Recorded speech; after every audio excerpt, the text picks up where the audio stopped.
విమర్శించుకుంటూ పోతే అది కరెక్ట్ కాదు. మనం రాజకీయాలలో కొన్ని విలువలతో ఉండాలి. మనం విలువలు నిలిపితే భవిష్యత్తులో వచ్చే నాయకులు కూడా అదే కంటిన్యూ అవుతారు.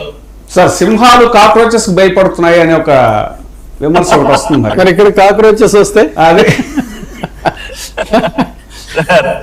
ఒకటి సార్, ఈ దేశం విశాల భారతదేశం సార్. ఈ రోజు మీకు చెప్తున్నాను ఏంటంటే ఈ దేశం ఉండాలి సార్. మనకు ఈ దేశం మీద చాలా మంది పగబట్టారు సార్ మీరు, ఎందుకంటే ఒక మేధావి వర్గానికి చెందిన వాళ్ళు కాబట్టి చెప్తున్నాను సార్. ఈ రోజు 150 కోట్ల మార్కెట్ ఎక్కడ దొరకదు సార్ ప్రపంచ శక్తులకు. ఈ రోజు భారతదేశాన్ని బలంగా దృఢంగా స్వంత శక్తి మీద ఎదిగేటట్టు చేసాం సార్. అంటే ఓకే, గత ప్రభుత్వం నుంచి 12 సంవత్సరాల తర్వాత ఇంకా ఆత్మనిర్భర్ భారత్, వికసిత్ భారత్ వైపు లైన్ తీసుకొస్తున్నాం సార్.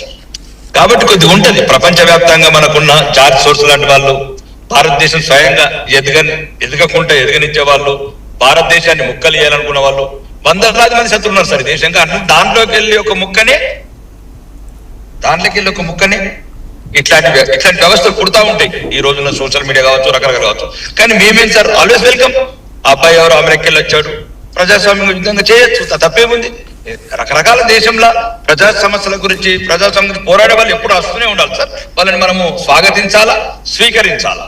వాళ్ళ ఆలోచనలు వాళ్ళ ఏవైతే ఉన్నాయో వాళ్ళ అన్ని మనం స్వీకరిస్తేనే జాతికి ఉపయోగపడుతుంది. తెలివైన వాడు ఎప్పుడు కూడా అందులో